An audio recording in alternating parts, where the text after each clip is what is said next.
ओम नमो भगवते वासुदेवाय। पिछले दिनों 15 दिन की तीर्थ यात्रा करके आए हैं और उसके पश्चात आज पहुँचे हैं बहन सुमन के घर। और यहाँ जो है पंचायती रामनगर ग्राउंड में वेद कथा चल रही है, जिसको कर रही हैं विदुषी अंजलि आर्या। आज उनका जो भोजन था वो बहना के घर में था, तो आज कमल किशोर शास्त्री जी यानी कि हमारे बहनाई और मैं उनको लेने के लिए गए, तो वहाँ पर अच्छा मान सम्मान भी हुआ। और यहाँ आने के बाद हमने उनको खाना खिलाया। खाने के बाद ऊपर चर्चा हुई, उसको आप आज की वीडियो में देखेंगे। और चलिए चलते हैं आगे की। बने रहिए आप वीडियो।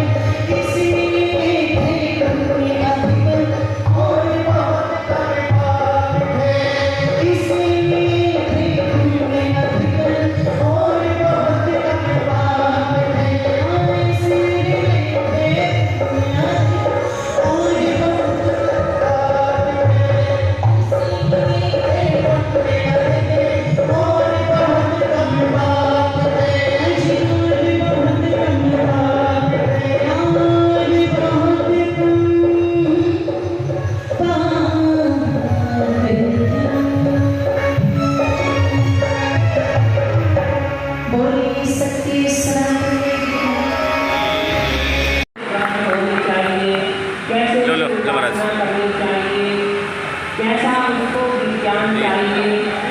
तो जैसे जैसे किसी वस्तु को चलाने के लिए उसकी बुक साथ में दी जाती है, तो परमात्मा ने मनुष्य को जीवन जीने के लिए वेद का ज्ञान दिया है। और वेद कथा का आप लोग श्रवण कर रहे हैं। विद्या के पथ पर चलता है तो उसके पूर्व जन्म के संस्कार प्रबल होते हैं, तभी वो इस मार्ग पर चल पाता है। तो ऐसा लगता है बचपन को देखते हुए, जैसे माता पिता मेरी प्रवृत्ति के बारे में जो मुझे बताते हैं, वो प्रवृत्तियाँ कुछ वहीं से इस प्रकार की थी, लेकिन उसमें सबसे ज़्यादा जो योगदान रहा है वो मेरे पूज्य दादा स्वर्गीय श्री ओम प्रकाश जी आर्य का रहा है, जिनकी महर्षि दयानंद के प्रति और वैदिक सिद्धांतों के प्रति इतनी निष्ठा थी कि वो अपने शरीर को भी बेच करके अगर उन सिद्धांतों की रक्षा कर देते तो कर पाते। तो उनकी दिनचर्या, उनकी कार्यशैली को देख करके, क्योंकि जब घर के अंदर बड़े एक संस्कारों का वातावरण बना देते हैं और बच्चों पर वो प्रभाव पड़ता है, तो मेरे घर में मुझे एक विशेष बात ये लगी कि मेरे दादाजी ने कभी हमें ये नहीं कहा कि तुम्हें ये करना है। उन्होंने हमसे जो करवाना था वो खुद करके दिखाया। तो जो उन्होंने करके दिखाया उसका प्रभाव हम पर पड़ा। तो मुझे जो परिवार से संस्कार मेरे दादाजी के मिले, विद्वानों को वो घर में लाते थे। और महात्मा चाणक्य ने भी लिखा है, नवे प्रपादो न कर्दमानी न वेद शास्त्र धनी गर्जितानी। जिस घर में विद्वान नहीं आते हैं, शास्त्र चर्चा नहीं होती, वो घर घर नहीं होता, वो शमशान के तुल्य होता है।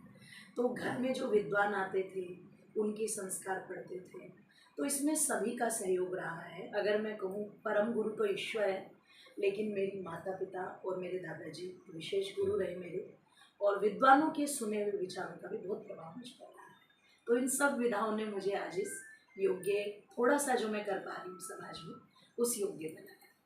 बहुत बड़ा वेदी आपका आभार है आशी की तरफ से और तमाम लोगों की तरफ से। और मेरे चाहने वाले दर्शक बने रहिए। आने वाली तीन दिन कथाएं, ये कथा छूट गई तो आपके जीवन का सार नहीं रहेगा। कथा भी जाएंगे, पंचायती रामनगर ग्राउंड भी जाएंगे, यानी समाज की तरफ निबंध है कृष्ण मंदिर जगत को धन्यवाद। आज की कथा मैंने सुनी, कथा में बहुत दृष्टांत जो है बहन जी ने दिए, लेकिन जो मुझे कहना चाहता हूँ, जो बताए बहन जी ने, आप किसी को भी माने, किसी देव देवता को माने। यदि आप राम को मान रहे हैं तो राम की भी माने, यदि आप कृष्ण को मान रहे हैं तो कृष्ण की भी माने। यदि केवल उनको मान रहे हैं, उनके किए हुए कर्मों को नहीं मान रहे हैं, कर्म जो है वो सबसे बड़ा जो ज्ञान सबने दिया, कर्तव्य पथ पर वो चले। यदि हम उनकी कही हुई बातों को यदि नहीं मान रहे हैं तो उनको मानना न मानना व्यर्थ है, बेकार है। कर्मण्येवाधिकारस्ते मां फलेषु कदाचन मां कर्म फल हेतुर्भुः महते संगोष्ठो कर्मणि। भगवान कृष्ण ने अर्जुन को यही कहा, कर्म तेरे अधिकार में है, फल तेरे अधिकार में नहीं है। यदि हम सब कर्म करते हैं तो वो फल अवश्य ही मिलेगा। गुरुजी कभी पढ़ाते थे, जब हम संस्कृत पढ़ते थे, एक है शब्द सुप्रयुक्त सम्यक ज्ञात स्वर्गे लोके च काम दुख भवति। यदि आपने एक शब्द को भी अच्छी तरह सीख लिया तो वो केवल पृथ्वी लोक में नहीं, स्वर्ग लोक में भी आपके लिए परमार्थ है, आपके साथ जाता है। तो जैसे बहन जी ने आज बताया कि व्यक्ति न तो खाली हाथ आता है और नहीं खाली हाथ जाता है, उसके प्रारब्ध उसके साथ आते हैं और उसके सत्कर्म किए हुए उसके साथ जाते हैं। तो जीवन में सत्कर्म करिए, कथा सुनिए, पंचायती रामलीला ग्राउंड हांसी में। धन्यवाद। धन्यवाद, बहुत बहुत धन्यवाद। सूचना दे नगरी की तरफ से आपका ईश्वर कभी मंच साझा करने का अवसर देगा, बिल्कुल बहुत जल्दी करेंगे, बहुत जल्दी। जी।